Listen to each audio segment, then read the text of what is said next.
আধুনিকতার ছোঁয়ায় বিলুপ্তির পথে গরিবের রাজপ্রাসাদ খ্যাত ঐতিহ্যবাহী মাটির ঘর।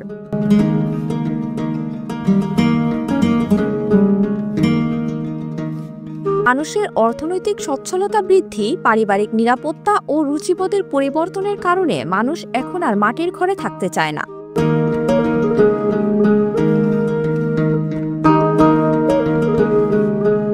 সচ্ছল মানুষেরা এখন বহুতল ভবন, পাকা দালানের মধ্যেই থাকতে স্বস্তি বোধ করেন। এতে করে দ্রুতই বিলুপ্তি হচ্ছে মাটির ঘর। মানুষের রুচিবোধের পরিবর্তন ও অর্থনৈতিক সচ্ছলতা বৃদ্ধির কারণে বর্তমানে ওইসব বাড়িতে মাটির ঘরের জায়গায় শোভা পাচ্ছে বিভিন্ন ডিজাইনের পাকা দালান বাড়ি।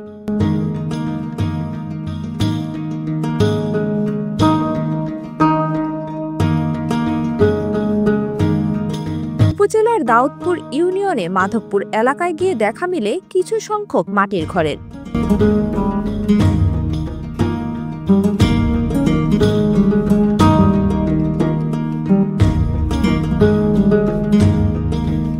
পূর্বপুরুষের সেই স্মৃতি ধরে রাখতে মাটির ঘর রেখে দিয়েছে, আবার কেউ নিজেদের মতো করে কোনো রকম বসবাস করছেন।